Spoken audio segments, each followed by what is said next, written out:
Spenmo's got a great question because we want to talk obviously about the Lions.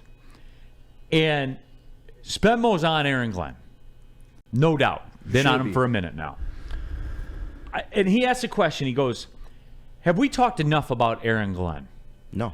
And right off the rip, I would say no. But I would say that Aaron Glenn and Brad Holmes are kind of married at the hip because I think that Aaron Glenn has proven defensively he can be the chef if you get him proper ingredients. You know what I'm saying? Is you get him the proper ingredients, he's going to cook you the meal. He's not going to take random ingredients and make a souffle or make whatever like that. But if you give him the proper ingredients and say, make this lasagna, here's your ingredient. Here's the organic lasagna. pasta. Yeah. You know, the garden-grown tomatoes, the washed and sliced mushroom, all of it. There's to your point. When you give him that farm-to-table experience, right, he can cook. With talent. I mean, your statement only has to be true because you look at how much more. My first question to you then, Neil, how much more talented is talent-wise, just flat talent-wise, do you give this team on defense than at the end of the year? The last game that the defense that started the last game against San Fran last year to the defense that just played even now, and I'll even, Hutch is there. But he's not there, right? So it's a talent, but he's not a part of it right now. But even without your best player, right? Is it, if last year you were a 65, right, talent-wise, are you an 80? Absolutely. Or a little above 80 now? Because the biggest thing, there's a whole bunch.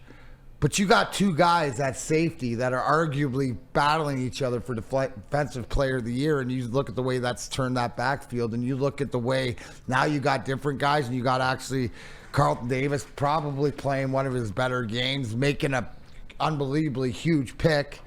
So these guys are cooking, but talent-wise, they're more talent. That's my point.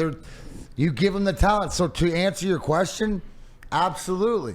Whereas where you say, as opposed to Ben Johnson on the opposite of that, can do more with less?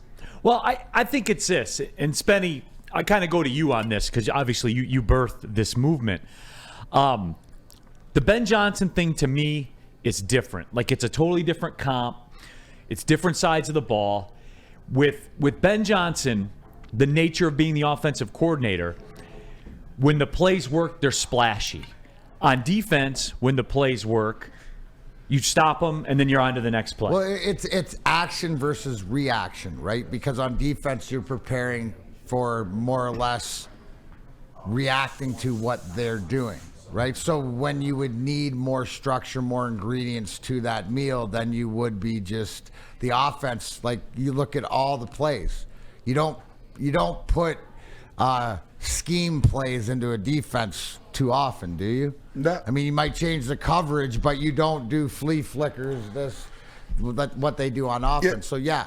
You see Aaron Glenn running some stuff like that, though, where he's bouncing James Houston out into coverage and then having him do a delayed rush. You see some stunts on the defensive line to get some exotic pressures at the quarterback. Those are things you're forced to do when you don't have your defensive player of the year edge rusher out there. When you have Aiden Hutchinson out there, you could just say, all right, we're sending 4, go get the ball. But when you don't have that, you have to do these stunts, delayed blitzes to get exotic pressures. And I think the difference between offensive coordinator and defensive coordinator is kind of like you said, Neil. For you to notice a defensive coordinator, you have to be good on 4 plays in a drive and stop them 4 times in a row. Right. For an offensive coordinator to be good, you need 1 play to work. Yeah. Defensive coordinator, if 1 play works against you, you suck. You suck. Right. So it's real. It's the opposite side of a coin. But Aaron Glenn has just been extremely impressive what he's been doing. Woodward Sports chat thread, Rack. AG probably wouldn't do well on Chopped with a basket full of rando ingredients. So nobody can. Yeah, right. Nobody can. But it needed to be proven. And, while, I was never one of those people that doubted AG, I said this year would be a big year for him because if you look back, the past couple years and some of the defenses that we had, yeah, he was doing a lot with a little. We all knew that. But, Aubrey Pleasant gets fired, so he kind of didn't take the fall for that.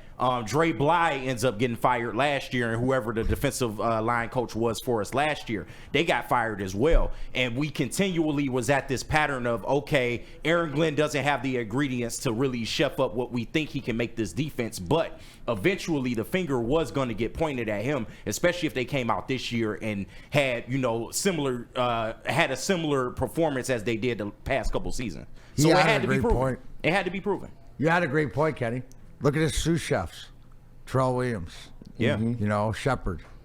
These guys, they're all in it together. It's not. I thought that was KG. Yeah. KG's brother. Yeah, absolutely.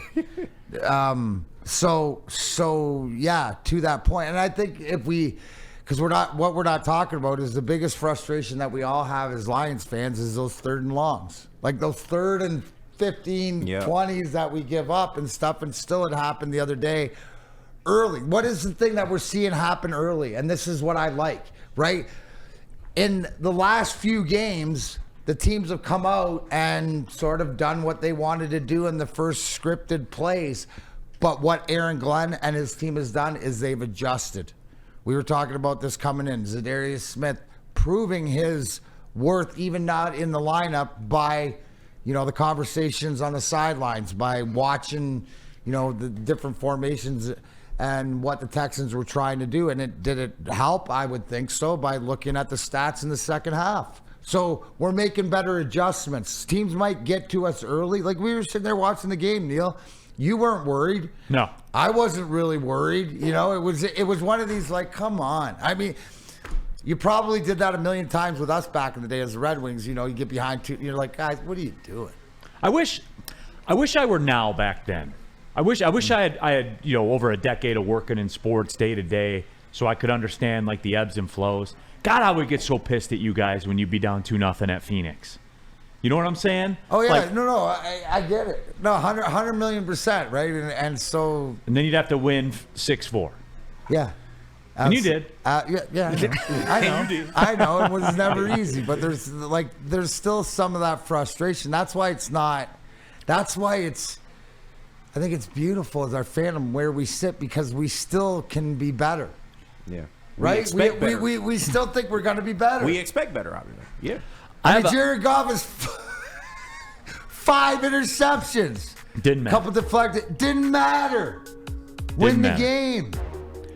They were never winning the game. That was through the game 60 they were minutes. supposed to lose, Neil. We said that early, right? That was last year's Baltimore game. And what happened? They refused to lose. D-Mac, they were never winning the game through 60 minutes.